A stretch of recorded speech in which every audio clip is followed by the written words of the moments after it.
Imagine, if you will, a red bridge arches over a pond. Clusters of purple wisteria blooms cascade from the top of the bridge, brushing faces of people who cross, sweet scent wafting. Underneath, large lily pads float, although the water lilies themselves have weeks before blooming. Spring sun warms the iron bridge railing, and a slight cooling breeze lifts the trailing limbs of the weeping willows that edge the pond. The faint remaining taste of bread and local cheese and local wine that were lunch seem as much a part of the experience as scent, touch, sight, sound. And someone long ago in this very place put brush and paint to canvas, created an image of the bridge and the pond at one particular moment of one particular day. 120 years later, Claude Monet's painting of his garden in Giverny, France, are some of the most popular images from that time. It wasn't always so.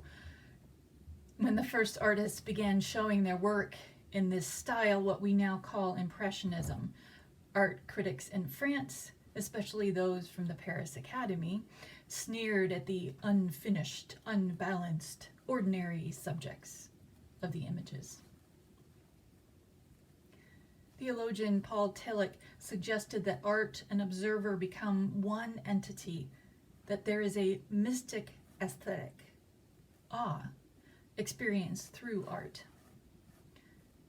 Think for a moment of a piece of art, a painting, photograph, choreographed dance, music, sculpture, that you return to again and again, one that reminds you that you are part of all that is around you and beyond, one which fills you with awe and wonder.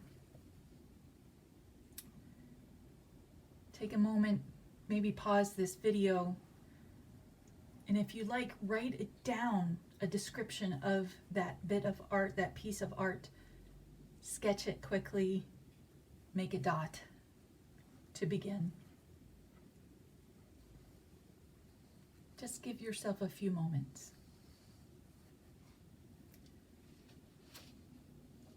One of my seminary classes, Arts and Aesthetics, included exploration of the arts in ministry. We began by asking what is religious art, and came up with representation of ideas that are of ultimate concern to us humans. So think again of the artwork that you chose just a few moments ago. Is there something about it that expresses an ultimate concern?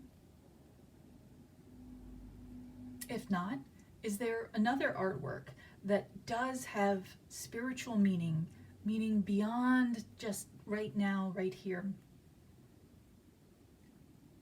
And allow yourself some time again to write or draw or imagine that piece of art or that ultimate concern from the art you originally thought of. The seminary class included presentations using the arts in either a religious education setting or during a worship service or in a ritual created for a special occasion. We experienced movement, body prayer, tea meditation, a video about finding God in food and in songwriting. For our final projects, we each created a scrapbook, either digital or physical, using black and white images and phrases from our morning journal pages written during the week of class. Creating that scrapbook was deeply moving for me, combining my love for photography, especially black and white images, and words. I look back now on what I captured in those images and those words, and am awed by my own self coming through at that particular moment, at that particular time. Our final activity as a class was a ramble through the Art Institute of Chicago, just a few blocks from the Meadville Lombard location. Our assignment: find one piece that spoke deeply to us, that represented something sacred, that held a sense of awe. After 90 minutes on our own, not nearly enough time, we gathered to share the items we'd found and describe why they spoke to us. I challenged myself to find something besides the temple statue of a seated Buddha that I returned to each time I visited the Institute. Do you have a favorite piece like that you go back again and again? I wandered through exhibits from artists of other cultures other than my own. But there was also a small Rodin exhibit, and I do think one should always see the Rodin exhibit. And while I admired these smaller pieces, often models of casts for larger works, none of them drew me deeply with awe or wonder. So I wandered into the next hall, which had Impressionist paintings. Oh, look, the Gare Saint-Lazare train station by Monet. I'd been to that train station. But still, no spark of, that's the one. So I turned to look at the next wall of paintings, and there it was. A small painting the size of a laptop, done in brilliant colors with bright whites and highlights. It was the Japanese bridge over the lily pond at Giverny, France, where Claude Monet had lived and worked for the latter half of his life. And on that cold January day in Chicago, the memory of a warm April day in Giverny flooded through me. I remembered the train ride from Paris to the countryside, the leisurely lunch in an outdoor cafe, the brilliant yellow kitchen in Monet's pink house, the paint palette-like gardens behind the house, each bed dedicated to a single color of flower, very French. I remember posing by the bed of purple flag irises in my purple cotton dress. In my mind's eye, I saw again the landscape shaped and tended by human hands that still held a sense of awe for nature itself. The whole day, all that was in it, all that has happened since, rushed at me from the ornate gold frame, leaving me shaken, smiling and crying at the same time. I had found the one that spoke to me. When it was my turn to share, I asked my classmates to gather around for a story and told them of that day, the time spent with my friend, the tastes, the scents. I could not look at the painting again just then. But remembering that day was a blessing. Remembering my friend on that day was and is a blessing, just as sharing the story of it all with you today is a blessing, and awe-full with the power of memory. Madeleine L'Engle wrote about the thin line between the secular and the sacred. Art can be a bridge.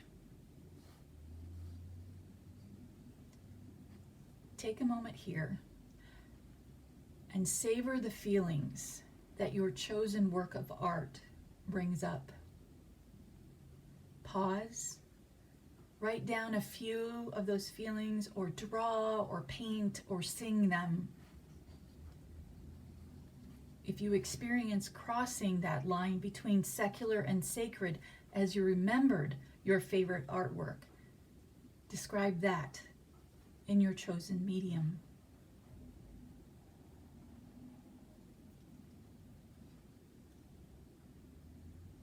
Monet painted what was around him, not some distant noble past of Greek and Roman times, as much work in his time depicted.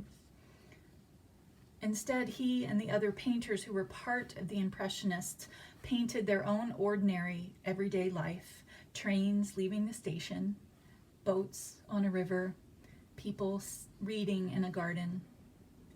Mary Cassatt and Berta Morisot painted the daily life of their peers and companions, women doing their ordinary things. All were tiny pieces of a larger whole, a moment, a time, a season, an atmosphere, awe and wonder in the everyday.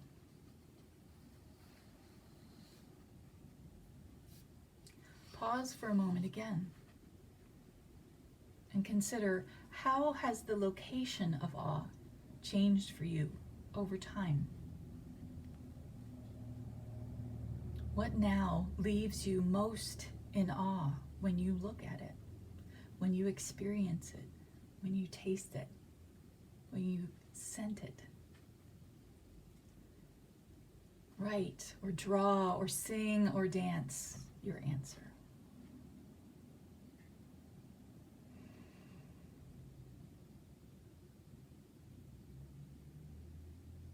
I have one other story for you of a very different artwork, described in a 2019 article by Dan Elliott Barker about a piece created in 1991 by Felix Gonzalez Torres. Untitled Portrait of Ross in LA is a pile of candy, a pile of free candy. Visitors to a gallery that would display this piece of art are invited to take one piece of candy. This artwork can be displayed in any gallery that follows a few simple rules, and the most important rule is that the pile should weigh 175 pounds. 175 pounds was the healthy weight of Gonzalez Torres' partner, Ross Laycock, who died of AIDS. Gonzalez Torres had a Roman Catholic background, and taking the candy is meant to be an act of communion. The patron partakes in the sweetness of Ross while participating in his diminishment and death. The decision to use candy has political significance. In 1991, public funding for the arts and public funding for AIDS research were both the hottest of hot-button issues. HIV-positive gay male artists were being targeted for censorship. You may remember some of the artists who were specially targeted. Gonzalez Torres was desperate to be heard, and part of the logic of Untitled Portrait of Ross in LA was that you can't censor free candy without looking ridiculous.